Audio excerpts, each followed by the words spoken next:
ओम साई राम। बाबा जी की असीम कृपा से आज हम साई सच्चरित्र का अध्याय 7 शुरू करने जा रहे हैं। अध्याय 7 अद्भुत अवतार श्री साई बाबा की प्रकृति, उनकी योगिक क्रियाएं, उनकी सर्वव्यापकता, कुष्ठ रोगी की सेवा, खापर्डे के पुत्र को प्लेग, पंढरपुर गमन। अद्भुत अवतार। श्री साई बाबा समस्त योगिक क्रिया में पारंगत थे। 6 प्रकार की क्रियाओं के वे पूर्ण ज्ञाता थे। 6 क्रियाएं जिसमें धोती, अखंड योग और समाधि आदि भी सम्मिलित है।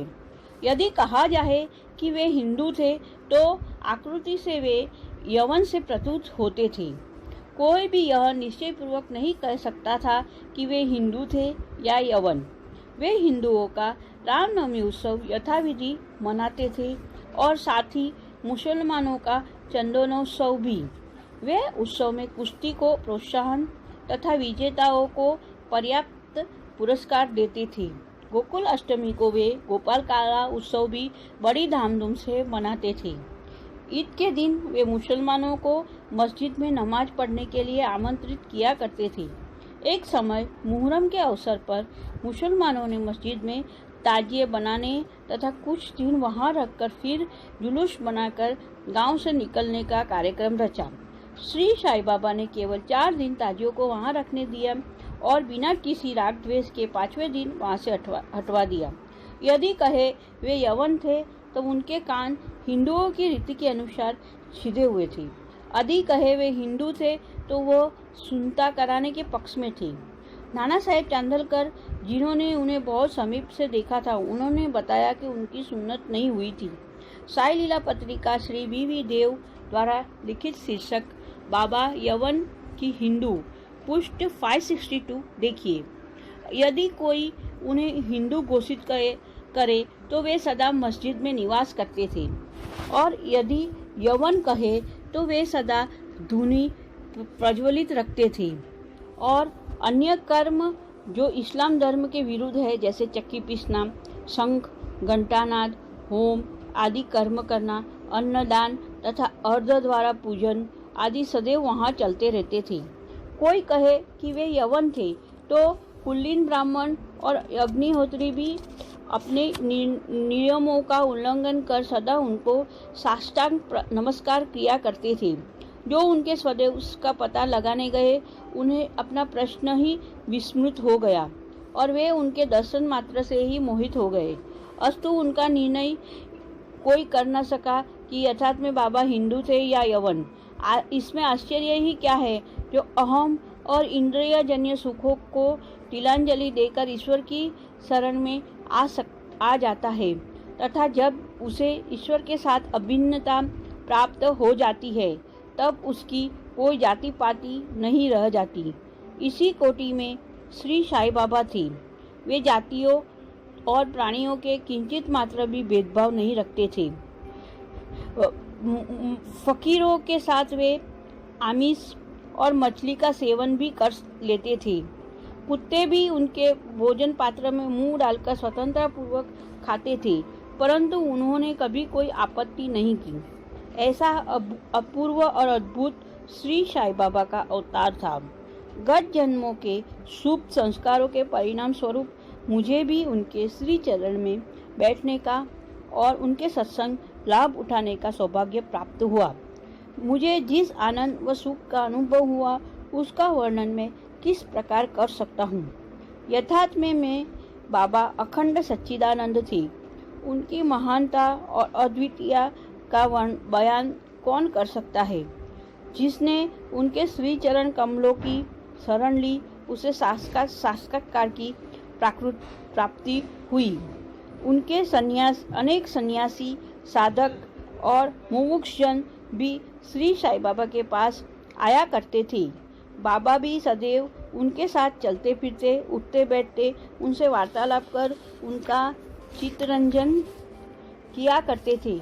अल्लाह मालिक सदैव उनके होठों पर था। वे कभी भी विवाद और मतभेद में नहीं पड़ते थे और सदा शांत और स्थिर रहते थे, परंतु कभी कभी वे क्रोधित हो जाया करते थे। वे सदैव ही वेदांत की शिक्षा दिया करते थे। कोई भी अंत तक न जान सका कि साईं बाबा वास्तव में कौन थे। अमीर और गरीब दोनों उनके लिए एक समान थे। वे लोगों के गृह व्यापार को पूर्णतः जानते थे और जब वे रहस्य प्रकट करते थे तो सब विस्मित हो जाते थे। स्वयं ज्ञानावतार होकर भी वे सदैव अज्ञानता का प्रदर्शन किया करते थे। उन्हें आदर सत्कार से सदैव अरुचि थी। इसी प्रकार का श्री साईं बाबा का वैशिष्ट्य था। थे तो वे शरीरधारी, परंतु कर्मों से उनकी ईश्वरीयता स्पष्ट झलकती थी। शिरडी के सकल नर नारी उन्हें परब्रह्म ही मानते थे। बाबा की प्रकृति। मैं मूर्ख जो हूँ, श्री साईं बाबा की अद्भुत लीला का वर्णन नहीं कर सकता। शिरडी के प्रायः समस्त मंदिरों का उन्होंने जीर्णोद्धार किया। श्री ताता पाटिल के द्वारा शनि, गणपति, शंकर, पार्वती, ग्राम्य देवता और हनुमान जी आदि के मंदिर ठीक करवाए। उनका दान भी विलक्षण था। दक्षिणा के रूप में जो धन एकत्रित होता था उसमें से वे किसी को 20 रुपये, किसी को 15 रुपये, किसी को 50 रुपये, इस प्रकार प्रतिदिन स्वच्छता पूर्वक वितरण कर देते थे। प्राप्तिकर्ता उसे शुद्ध दान समझता था। बाबा की भी सदैव यही इच्छा थी कि उसका उपयुक्त रीति से व्यय किया जाए। बाबा के दर्शन से भक्तों को अनेक प्रकार का लाभ पहुंचता था। अनेकों निष्कपट और स्वस्थ बन गए। दुष्टात्मा पुण्यात्मा में परिणित हो गई। अनेकों कुष्ठ रोग से मुक्त हो गए और अनेकों को मनवांछित फल की प्राप्ति हो गई। पंगुओं की पंगुता नष्ट हो गई।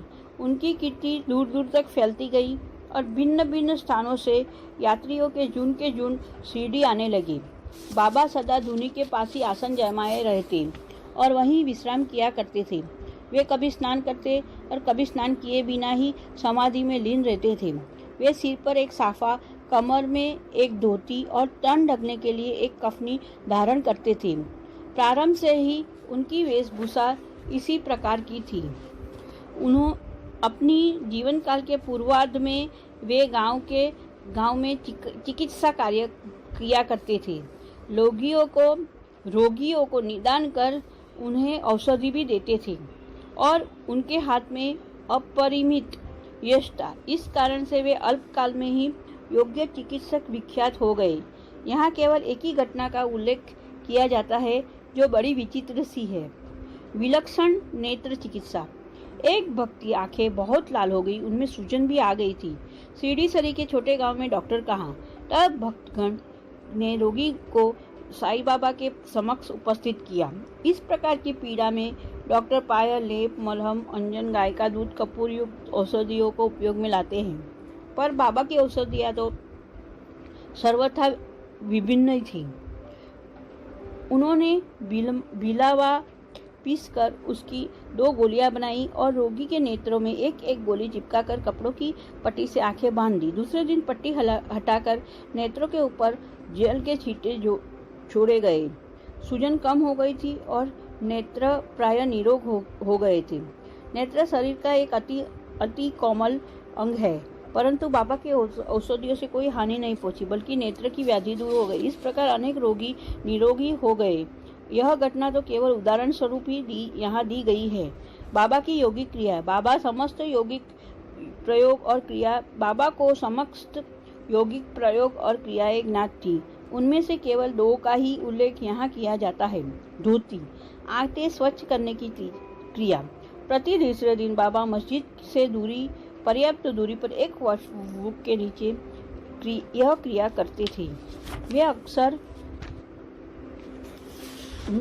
एक अवसर पर लोगों ने देखा कि उन्होंने अपनी आंखें उधर से बाहर निकालकर उन्हें चारों ओर से स्वच्छ किया और समीप के वृक्ष पर सूखने के लिए रख दिया। सीडी में इस घटना की पुष्टि करने वाले लोग अभी भी जीवित हैं। उन्होंने इस सत्य की परीक्षा भी की थी।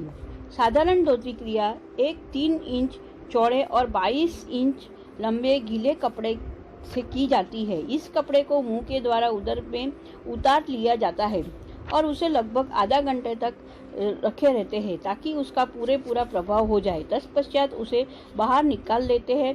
पर बाबा की तो यह धोती क्रिया सर्वथा विचित्र और असाधारण ही थी। खंड योग।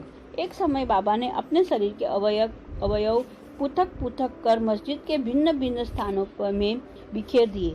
अकस्मात उसी दिन एक महाशय मस्जिद में पधारे और अंगों को इस प्रकार यहाँ वहाँ बिखरा देखकर बहुत ही भयभीत हो गए। पहले तो उनकी इच्छा हुई कि ग्राम अधिकारी को यह सूचना देनी चाहिए कि किसी ने बाबा का खून कर उसके टुकड़े टुकड़े कर दिए हैं, परंतु सूचना देने वाला ही पकड़ा जाता है, यह सोचकर वे मौन रहे। दूसरे दिन जब वे मस्जिद गए तो बाबा को पूर्ववर्ती हुष्ट-पुष्ट और स्वस्थ देखकर उन्हें बड़ा विस्मय हुआ। उन्हें ऐसे लगा कि पिछले दिन जो दृश्य देखा था वो कहीं स्वप्न तो नहीं था।